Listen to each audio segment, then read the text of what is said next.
complete anomalies for time reversal intercepts. Thank you to the organizers for inviting me to speak. I want to tell you about some work I did in December with my two collaborators, Arun Debray and Blake Campier. And it's going to be, so in this talk, I really want to say something that's like mathematically and physically interesting. So I may kind of mix and match like words, and I'm going to talk on like a large number of topics. So please ask me, lots of questions if things are not clear, especially for junior people, because I think I'm probably one of the less scary people giving talks. So yeah, I want to talk about anomalies for a certain type of symmetry. So let me just say something about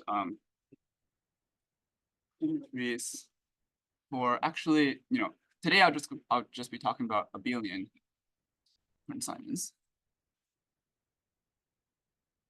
And what do I mean by these types of symmetries? So the types of symmetries I'll consider are sometimes called quantum symmetries.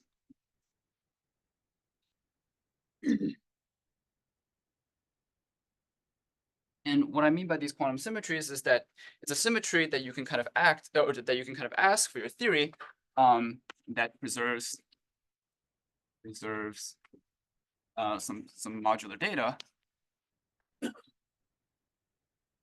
from Simons, but need not keep the Lagrangian invariant.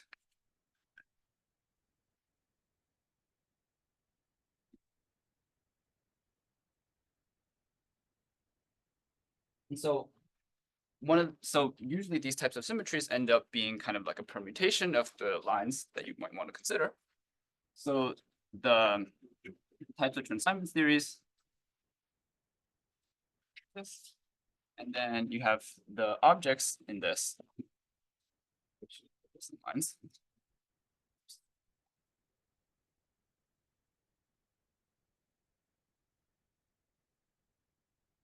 Then just write some labels.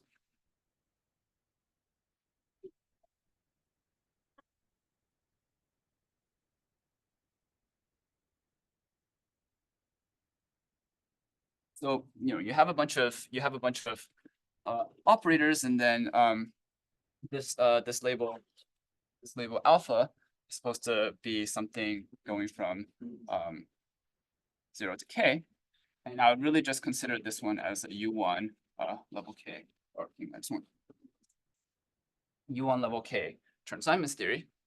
And this time reversal symmetry, what it will do is, well, it's going to do something with the anyons.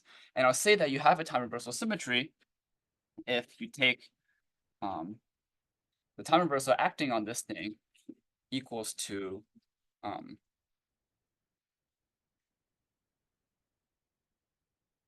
conjugated. And so you can ask, when do certain Chern Simons theories have a time reversal symmetry? So in the paper by Del Mastro and Gomez, they classified symmetries. So they looked at kind of unitary and the anti-unitary ones. Abelian Chern Simons. And it turns out that U1 level k admits universal if you can satisfy this following Pell equation.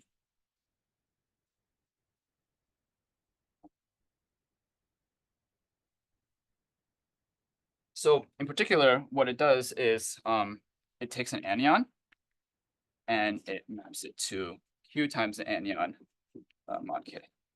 What are Q and P? 2k. Sorry? What are Q and P? Q and P is just basically if you take a k, you want to ask like, are there Q and P's that you can stick in to solve this? They're integers. So 2 questions. First, I think you meant theta of alpha dual, right? Sorry. And your equation for theta of t of alpha should be, it's just theta of alpha dual, not theta of t of alpha. Sorry, thank you. Do you really mean KP minus Q squared? Because then it seems like for any Q, you could just divide by. Like, confused by the Pell equation. Or do you mean KP squared? P squared.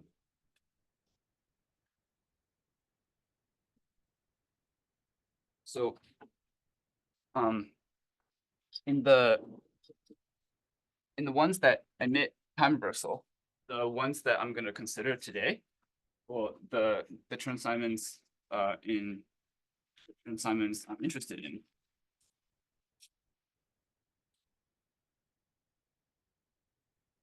is U1 level 5. So this is a specific type of Chern Simons. It's a Does the number P enter? I mean, you explain how Q appears as like how it permutes the charges, but where does P appear? P doesn't appear in terms of the symmetry, but they were looking at like they were giving conditions of when you can kind of look at the modular data and ask yourself when you can preserve the modular data based on some sort of permutation. And the condition is just a Pell equation, but P doesn't appear in terms of how the symmetry acts on the lines. How does P appear? In like the fractionalization data or something? Sorry, how does P appear in In the symmetry. it doesn't appear in the time reversal symmetry. It's just another like P that I want to find. Does it appear in some other data of the symmetry, like in the fractionalization pattern? I don't know about that. It's just a condition on K and Q that you can find a P that solves this equation. Yeah. It's pin, you get pin plus or pin minus if it's time reversion. So yeah, I'll get to that. I'll get to that. It doesn't depend on P, but you can look at the order of the time reversal symmetry. Sorry, Ocasio. For unitary symmetry, I think that they are generated by condensation defects of the lines, right? So the like charge conjugation, for example, is one of them. Yeah, I think that's true. Is there something analog for these anti-unitary symmetries?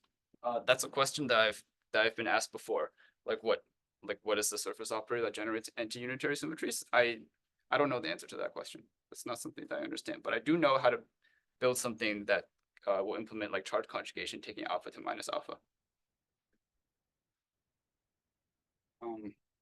Yeah, so in particular, we're interested in this one. It's sort of it's like the first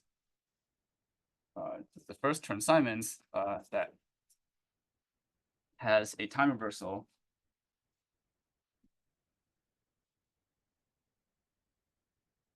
and the algebra is T squared is equal to C, where C is just a charge conjugation on alpha. And so so this is a order 4 time reversal, but there was a question that I was posed by my supervisor, and because this theory is a fermionic Chern Simons theory, the lines here actually go kind of to K minus 1 because there's a fermion in the spectrum. And so in this case, you could do the following thing, which is that the time reversal, which looks like -1 to the F C, is also a valid time reversal symmetry for this theory, because -1 to the F doesn't actually like permute any anyons, but it's a symmetry of like any spin Chern Simons theory. So the question was, what is the actual symmetry? And could you find some way of like maybe realizing this or like do some experiment and kind of see what is the actual symmetry? So in particular, this U1 level 5 is nice because it has some applications for the nu equals 1/5 fractional quantum Hall. So you could what is one thing you can imagine is that you can try to find anomalies for kind of this one and this one. You can try to see, for this particular theory, what is the anomaly that it satisfies for this and this. And then you can go and kind of go in the lab and measure this time reversal anomaly and be like, okay, it's this value. Okay, I got a value which is, X. This one is X and this one's not X. So then you can kind of probe what the time reversal symmetry should be just by doing an experiment. Well, I did not do the experiment, but I did do the calculation, or me and my collaborators did do the calculation. So we looked at what is the value of the anomaly in U1 level 5. So that's what I want to tell you about today.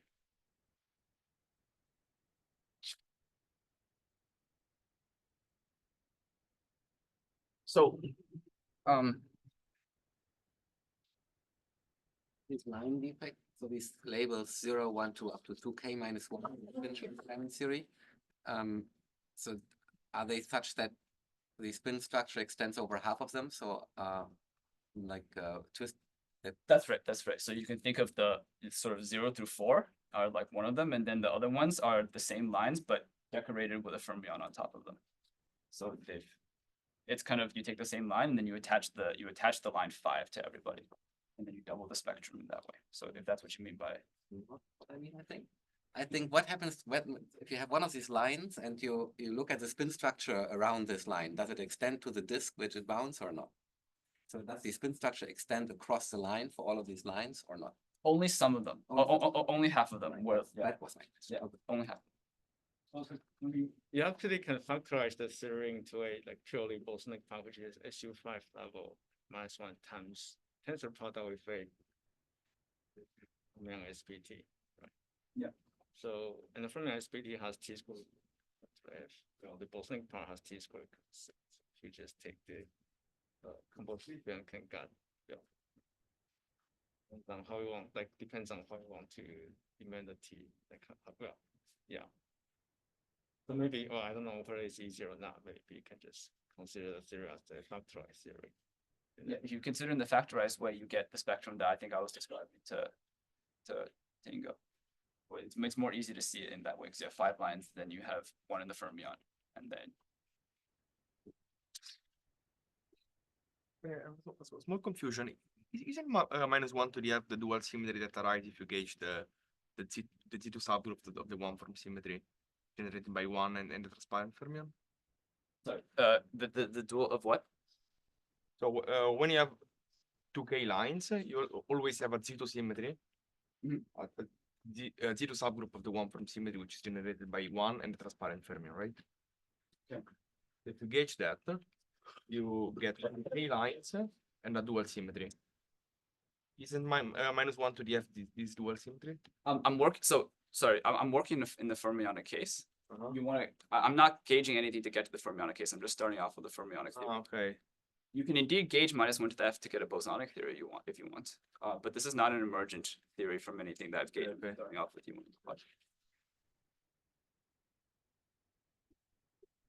C squared is equal to 1 here. See, charge conjugations are squares to 1, not to minus 1 to the fermion pair.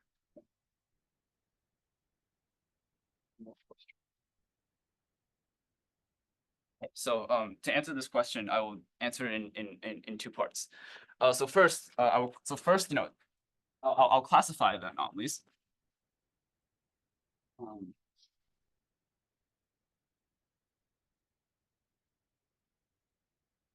This asymmetry.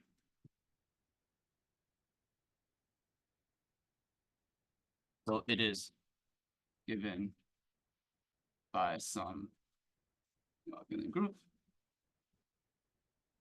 So you might ask, like, what's the point of classifying these anomalies? You said you were just going to compute something, you could just compute it. The reason why classifying it may be helpful is because this group is going to be some sort of like torsion group, and it might be nice to know that, like if it's that 4, then like if you get a value of 4, that's actually 0. So that's why that's why this type of thing is helpful. So yeah, so I'll classify this type of thing, and then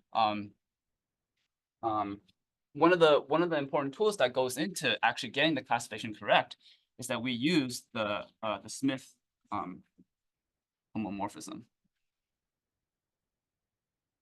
to get the extension question in the computation. So this is a nice tool in a paper by some of the authors. Some of the authors are in the audience, and it was initially written as a way of kind of understanding symmetry breaking, but mathematically speaking, you get a nice long exact sequence, and you can do certain computations with it. And I'll show you how it's computationally useful. And then in the actual paper, what we do is we write something called an anomaly indicator, built on one level U5 and the manifold.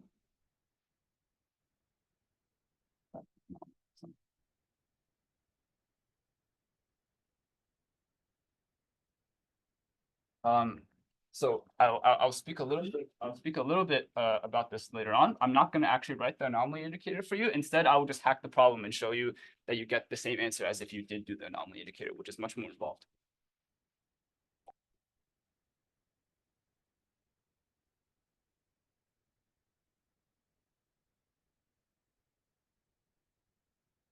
So, okay. Maybe I'll ask a question. Yeah. Sometimes you can't, it's not even a surface of a invertible theory. Sometimes there's like another layer of abstraction, but that doesn't happen here, is it right? Sorry, what do you mean by another layer of abstraction? Are you saying that kind of, so the thing I have in mind is somehow this anomaly, it comes as sort of like a degree 4 term in like a spectral sequence? And are you saying that kind of you have to unpack the different layers that give you Sometimes there's abstraction? like an H3 abstraction. or Right. Oh, I'll actually talk about that here, and you can resolve each one of them systematically. That's how I'm going to hack the problem. But you can of course actually you can of course actually do it, and doing it with the anomaly indicator one is really nice, because then it's not a property of U1 level 5. You can stick in any kind of theory you would like, because it's just one generating manifold, and that's a property of the symmetry. And then so you can just do computations with it. But this hacky way is specific for this one.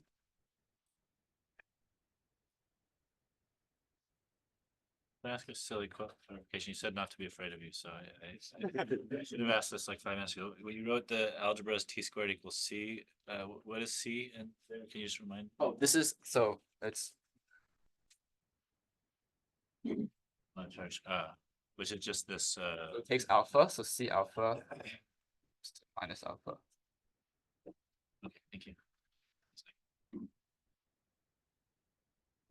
So because this is a fermionic, because this is a what I'll call a fermionic symmetry, I should introduce to you the notion of a fermionic group. You know, all these things that go into fermionic theories like spin structure. So I'll start off with control.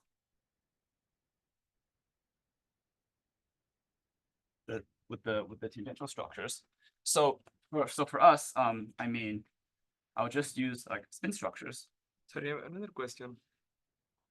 When you define the time reversal symmetry that way, you always have the ambiguity of composing any time reversal symmetry with any automorphism of the spins, right? Exactly. So when you then ask question about what is the algebra, since you're specifically fixing one time reversal symmetry, so this algebra might hold for one time reversal symmetry, but not for another. The algebra might. No. Like the time reversal symmetry is specified by one of these algebras. Yes. So I'm just saying that if you take one of those and you compose it with some automorphism. So this is the one. This is. Let's say you take this one and you compose it with this one, which only acts on the Hilbert space. Okay, so you are fixing one. Yeah, this is the one that they find, and then you can compose with that one, and we don't know which one it is. Like this is a choice you can make. But can I follow up on this? I didn't understand. So which one of the two symmetries do you have in the theory? Do you have both, or you don't know which one you have? So you can in principle have both, because as Andreas said, you can you have this one. This is something that you can find by just studying the modular data, like the quantum symmetries. And then you can ask, this is also a symmetry of it, because it satisfies the same things, because -1 to the f doesn't permute any of the anyons. No, okay, but then you have to construct that. You have to compose t with something in such a way that t squared gives you -1 to and c. It's not obvious, no? So I think they show in their paper that this is also possible. It's possible. I understand if the question is that you want to discover whether you want level 5 does have this symmetry or not, or you know the symmetry is there and you want to learn something about it? Well, we know that this is a possible symmetry, and we want to learn what the anomalies are. But we don't know like whether the actual, look, we don't know if the theory prefers like this one or that. What do you mean by the theory prefers one or the other? I mean, Like they're both time reversal symmetries that work given the data of U1 level 5. So they're both symmetries of They're the both of symmetries. this theory? Yeah, they're both symmetries. plane? Yeah. But they may have different anomalies. And the thing was, if you want to test kind of the anomaly for this thing, you can test it, maybe you get different values, and then you say, this theory realizes this type of time reversal symmetry. So if they are both symmetries of the theory realizes both. If you claim that the theory has both time reversal symmetries. So far, all he's really claimed is that like these two symmetries are the same at the level of anion labels. And so far, he's really claimed is that like at the level of anion labels, you have this symmetry. I could imagine that like some. Well, and add symbols and everything. Otherwise, it's not the same. So you don't need the F symbols to actually do the abelian case. It's just a matter of preserving some of the data of the spins. It was fully determined by the T matrix. So you just have to preserve it. Okay, so they're both symmetries. I think so. But I mean, I could also imagine that like your particular microscopic model had some preference. I don't see how. I mean, if the theory has both symmetries, then No, microscopic models can certainly prefer some symmetries compared to others. Because maybe the model is only symmetric under symmetries. So maybe can you define the word actual? So maybe I'll just maybe I just won't use the word actual. These are both symmetries, and the question is like, what is the anomaly of this one?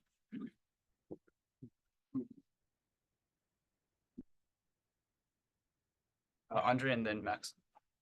how many time reversal symmetries does U1 level 5 have? So it has this one for sure. This is something that you can just check on the spectrum of anions. And then you can compose with you can also say that this is also a symmetry of it. You can compose with this -1 to the F, because this one doesn't do any permutations of it. It only acts on like the Hilbert space. Are you saying it has two? These two? Or are there more? It has these two. Exactly two. Yeah. Isn't it somehow a bit of a matter of redefinition or relabeling? Yeah, I mean, yes, you could have said that this was a matter of relabeling, but I'll show you that actually they lead to different tangential structures. So you have to be a bit careful what it means mathematically. But yes, it seems like this is an order 4 thing. This is an order 4 thing. It shouldn't really matter. It should have the same anomalies, but this is not true. Maybe it can be helpful if you use two different symbols. If you're saying that they're order 4, then the thing is not equal to its inverse, right? If you're saying the T on the right, if you're saying it's order 4. No, this T is so this thing is order 4. Yeah, Right, so it's not equal to its inverse. yeah, you have to do it four times. I know, I was asking how many time divergent symmetries there are, but T and T inverse look like they're different for this particular T, if T has order 4. Yeah, I mean, it's just the type of thing that you can have. It's an order 4 time reversal symmetry, not an order 2 time reversal symmetry. Is that? Yeah, but in a group of order 4, there's two distinct elements that are generators, so. He just wants to know what is the size of the group of time reversal symmetries? Oh, I mean, the size of the group of time reversal symmetries. I mean, I have 2 time reversal symmetries. I'm not saying that they themselves form a group. And they can't compose. I'm not saying you compose these two. Composition would be unitary. Right. So because the theory factorized into a like pure bosonic power in the fermionic invertible phase, and the fermionic invertible phase does not contribute to the anomaly. So maybe you can just compute an anomaly for the like a pure bosonic power without worrying about like spin structure. No, I don't think the bosonic part has time reversal symmetry. It has. No. Charges are all. Well, We maybe continue with it. well, I mean, We're about to learn a much more general story of reversal symmetry, so.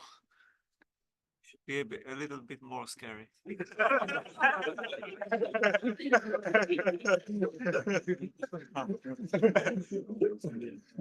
think the chair just remarked that you can have a bit more time to, your talk won't end sharply, you can have a bit more time, so that you. Yeah, so I'll work with spin structures, but more importantly, I'll work with twisted spin structures. So if you have a vector bump, so if V lives over a space X, and have a mass from n to X, then a twisted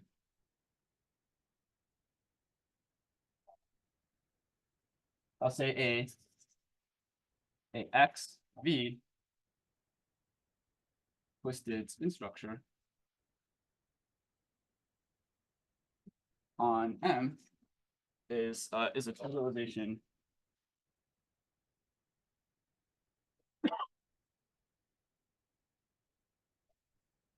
W2 TM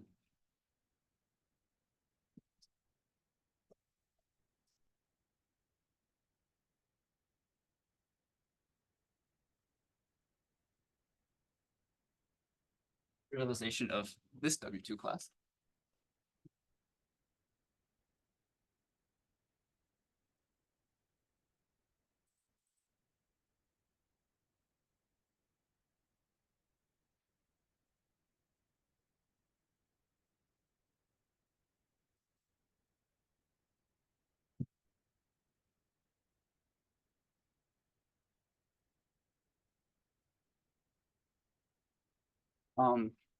So now to understand the fermionic symmetry, I think it's important for me to say a little bit about E squared is equal to -1 to the FC as a fermionic symmetry.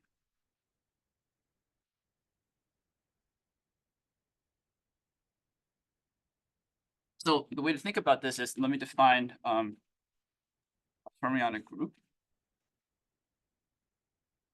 In this way, it's a Z2 extension of something I'll call like the bosonic group. And the way to think about it is that so this extension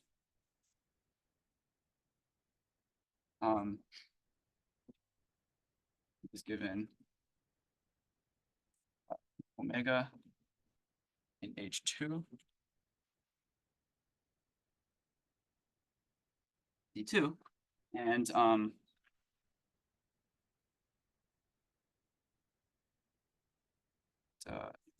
so whether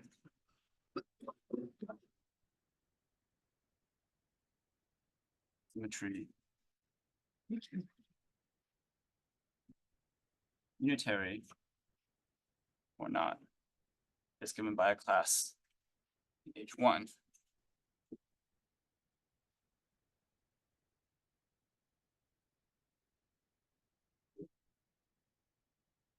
So just as an ansatz,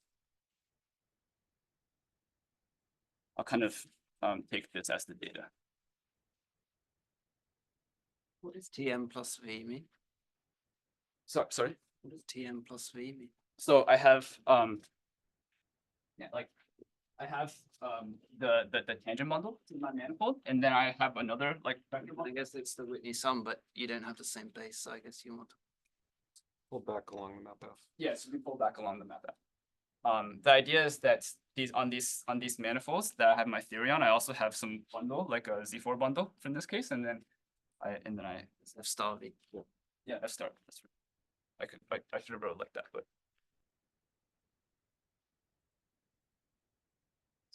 Tm plus V also. so for us, no, because we're gonna do time reversal. So there's gonna be for the symmetry we want, it's gonna be a condition on W1, and then it turns out the condition on W2 is that W2 is equal to 0. So that extension is gonna be a split, but we need like a non-trivial W1 in there. So that's what it's gonna be. Whether the symmetry is unitary or not is a yes or no question. Yeah. But H1 be G of Z2, Or it could just be trivial in this. but could be also Z2 times Z2. I mean, an individual element of G will act either unitarily or each individual element of G could act unitarily or anti-unitarily. Oh, okay, I see. So you can have multiple ways of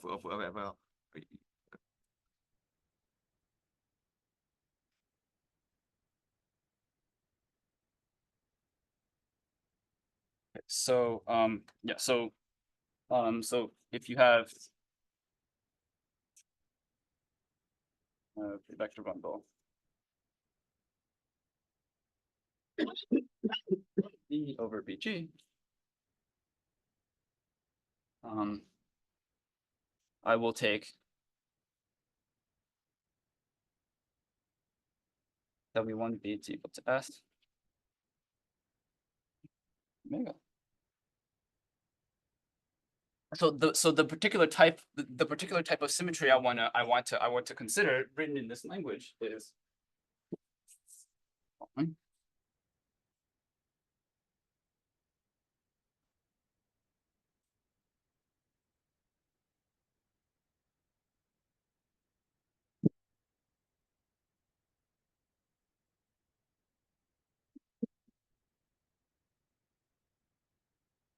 so I'll take GP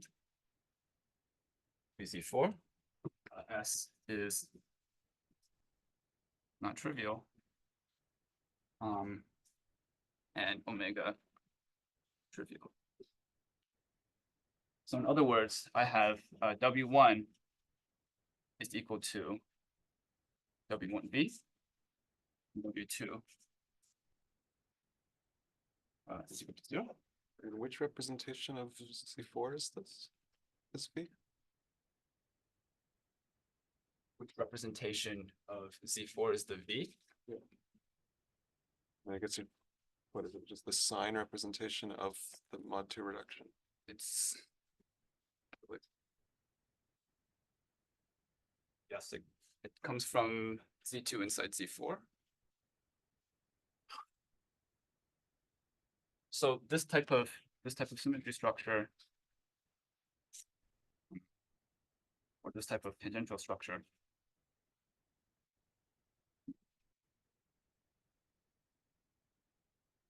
is sometimes called epin. So once you so I mean this is just a name for this. These are the conditions, but this has also appeared elsewhere in the literature. If you see it, this is what it means. And so, you know, to compute anomalies, what you have to do is you want to compute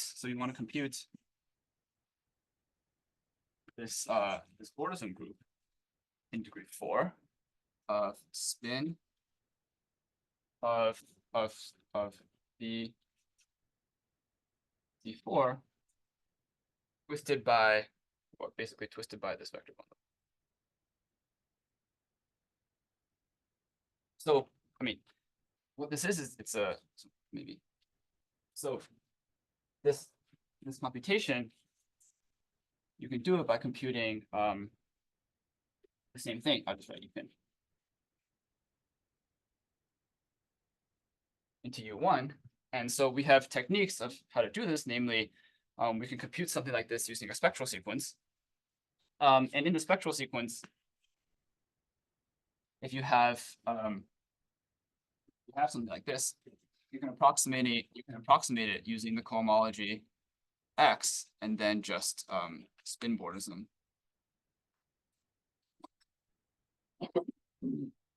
So the computation here is something that you can do. I'll say a little bit about it, just because it's necessary for the next part of the talk, but the full details are not that important.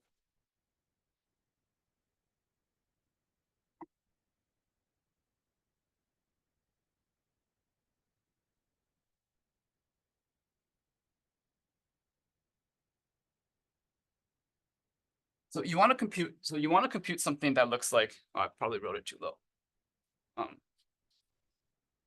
So you want to compute something like this, which means that I need to know like this guy at least to degree 4. And so you can do this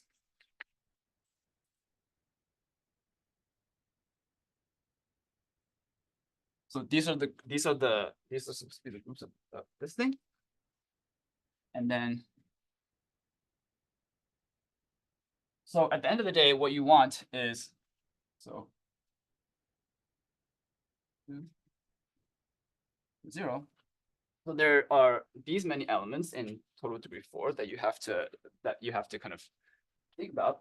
And this is just on the E2 page, which means that there's some differentials that are going to come in and kill certain things. So this is it's trivial, so you don't have to worry about that. But at the end of the day, when you do the computation, what you're left with is there are only these two elements that you have to worry about. So so we know. By at the AMN, those are the things that survive T infinity. Yeah.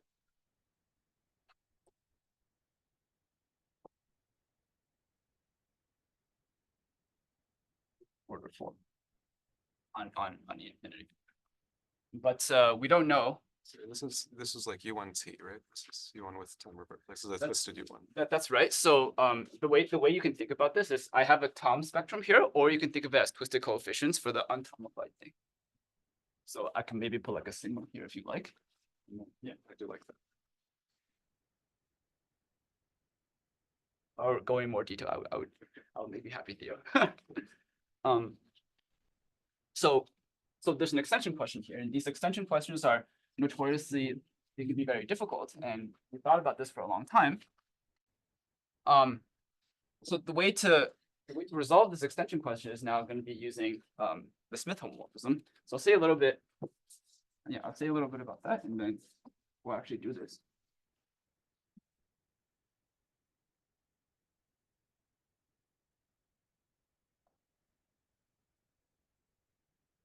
So resolving the extension. Oh, by the way, regarding Max's question, so these are the two things that you're gonna have to think about at the end of the day for the anomaly. So that comes in 2 layers, and they mean something in that, which I'll get to. So resolving the extension with.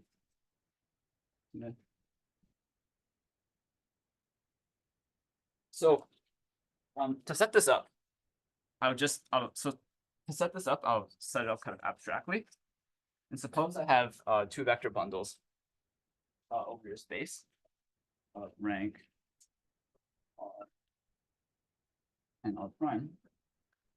And I'll take a map P, a map from the sphere bundle of phi onto X. So there exists a long sequence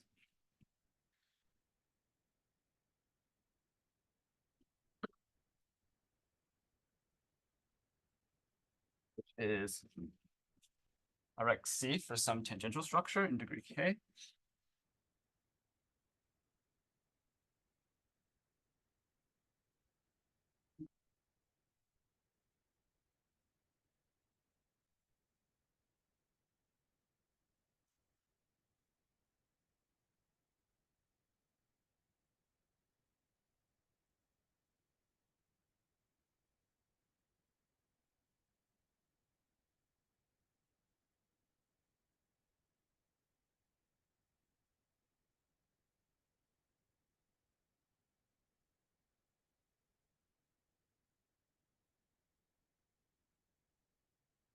So we have this non-exact sequence, and this is something that's in general true for these vector bundles. And so this is really nice because given this, you can just ask yourself, what are the right bundles to put in so that this scenario may or may not fit into the sequence and it may or may not be helpful. Let me just make a couple of remarks, which is that the way that this was derived by the authors, they were using it to kind of see how anomalies are kind of transported from a bulk to a boundary based off of like a symmetry breaking procedure. And the way to think about this is also like if you have kind of like some k-dimensional manifold here, and you have some n-dimensional manifold here, and if this is a manifold M that has some xv twisted C structure, in this manifold N, so N is in particular some manifold of M, so N has this X B plus W. That's the structure. The way that this sequence or works and the way that this construction works, I think the authors only talked about zero form symmetries. The way to upgrade this to one form symmetries is a bit more difficult, and it's currently a work in progress. But for us, we won't have to worry about that.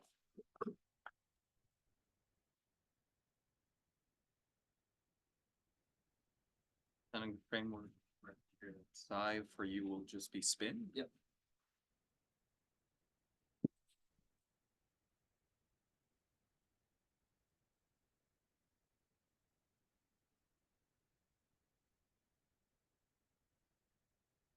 So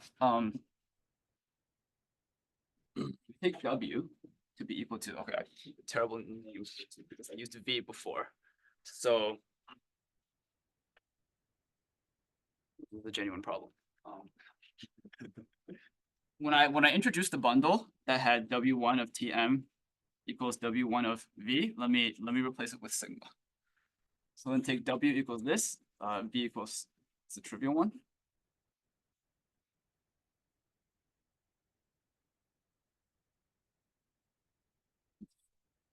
This is the problem that Theo always says, is that you run out of letters too fast. Okay, so you kind of do this, you find the right sphere bundles and all that stuff, and then you get a really nice sequence actually. Spin, so I'll just start K equals 4. BZ2 happens because of the sphere bundle, because of the sphere bundle. Can.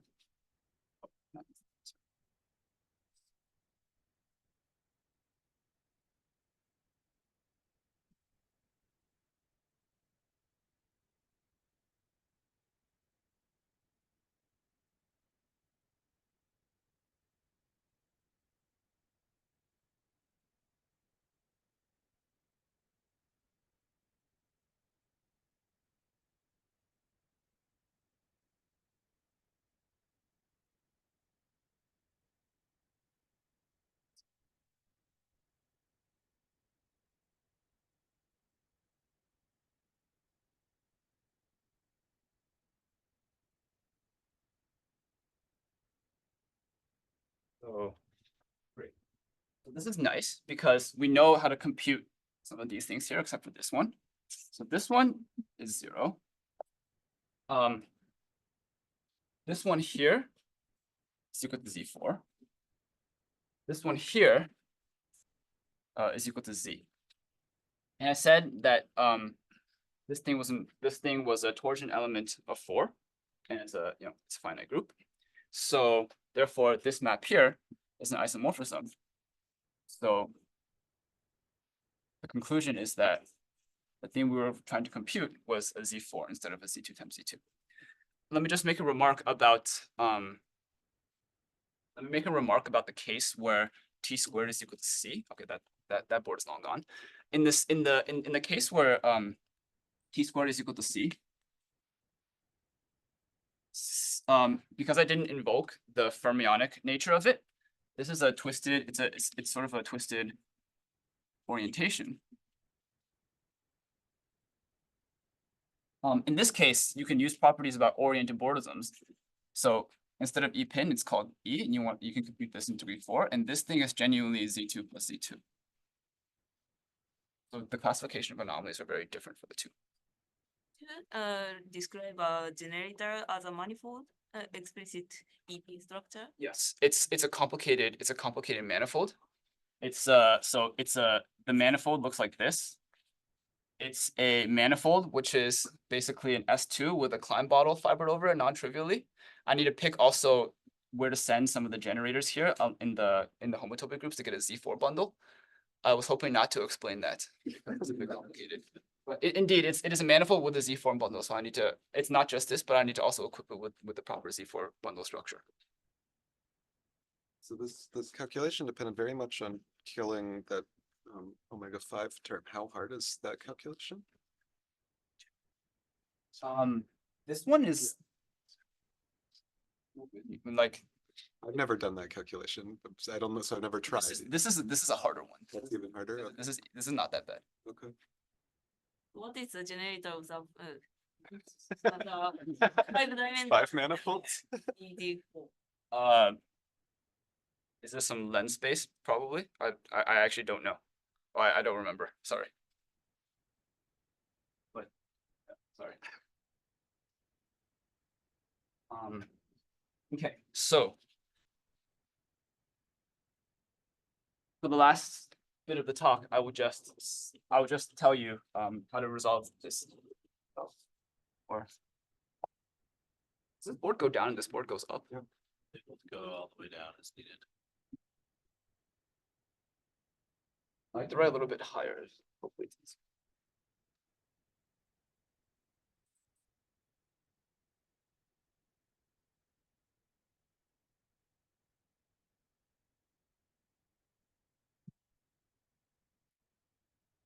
so, right, just so now, including the.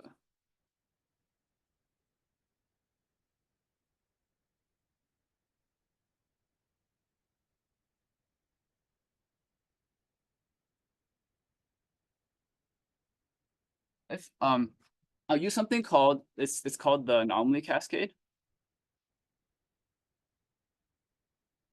It was introduced in a paper by Bomash, and Barkeshli.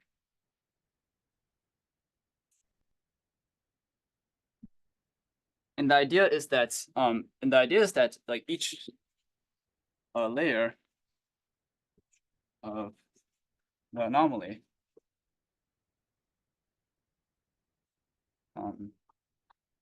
is some obstruction to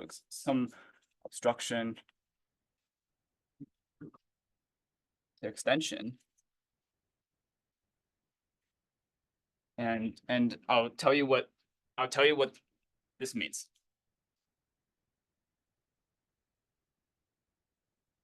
So the first thing to look at is you have a class in H4, the Z4.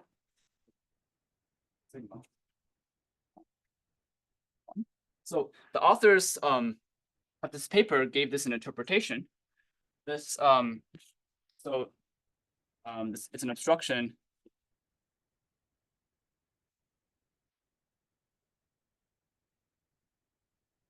to finding a lift of symmetry to a ME, the fermionic theory.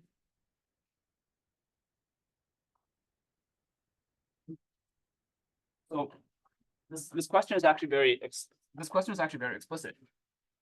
It's saying you have some fermionic theory. I want to say, and it has some symmetry. I want to say, can I embed it in some, some extension, some bosonic extension of this one that also has the right Z4 symmetry. But so you can look for the right extensions.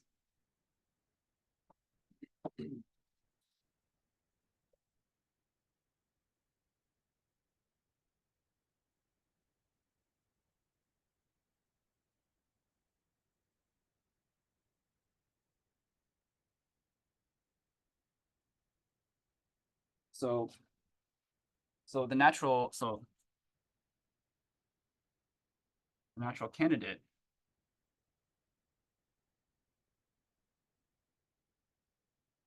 for the bosonic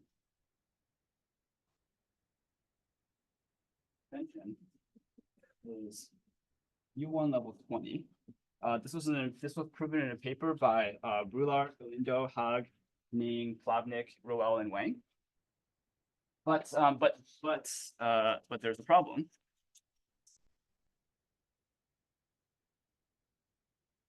Which is that if you just take this extension for what it is, you'll find that C is equal to 1 in this theory, so that's bad. It means it doesn't have a time reversal symmetry. So then what do?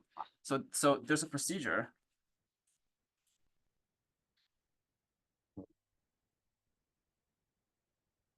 In kind of like maybe in the fusion 1 category world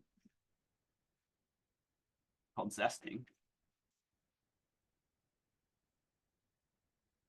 And this zesting procedure is really nice because what you can do is you can kind of modify the fusion rules a little bit and also modify the braidings of this category. You get some other category.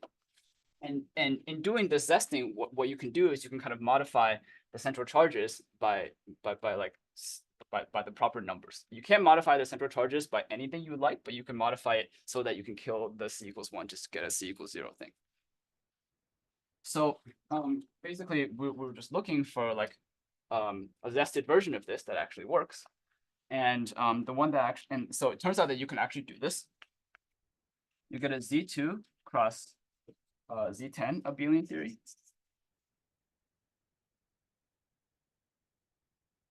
Where the objects A, B equals 0.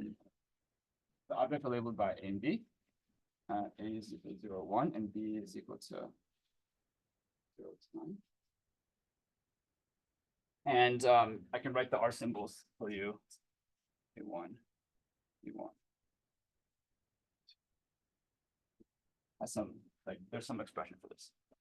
And the original anion, so the original anion, which I called like alpha is equal to 1 in the U1 level 5 case, is embedded into 1, 1. Okay. So you basically just check like how some of these work, and then you can check that it has the right time reversal symmetry. So you can check that if you take a line A times B, you can send it to A and then 3 times B, mod 10. And this is compatible with the original Z4 time reversal symmetry. So great. That means that indeed this is checked. So I can forget about this one. And then I need to tell you how this one is resolved.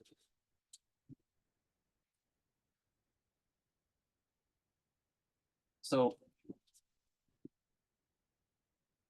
Yeah, the bottom word we just. thank you.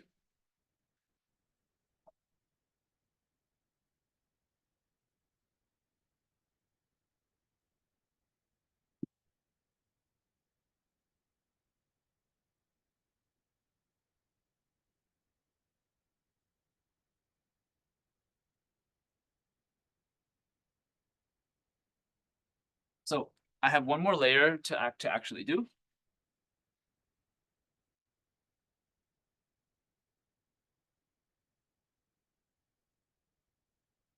So the same authors in that paper I mentioned, they interpret this layer as obstructions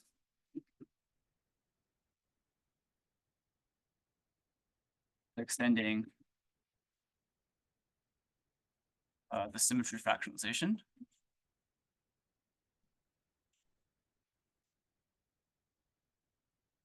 From what you started with to kind of the Z2 times Z10 one.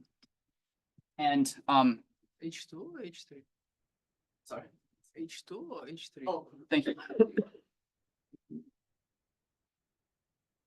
So yeah, the symmetry fractionalization is basically saying, if you have some actions, say by some surfaces in 3 dimensions. Okay, these are surfaces.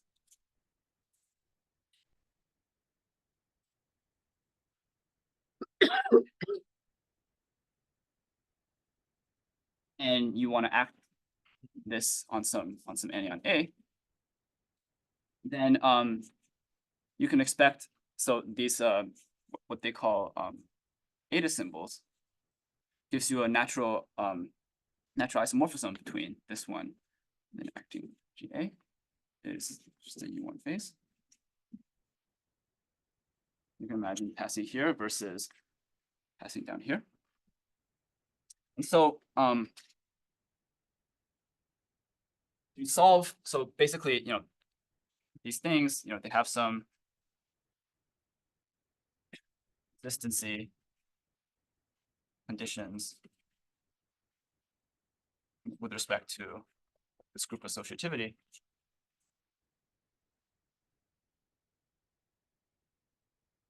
And basically, given some theory, these are just things that you can try to compute given like the conditions that you have to satisfy.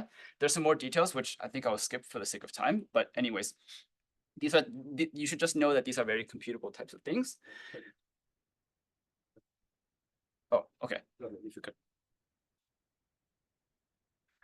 So you'll find that in the U1 level 5, there exists like a gauge transformation.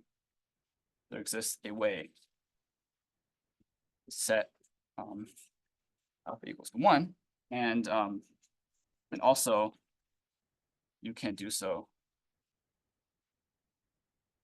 in the Z2, Z10.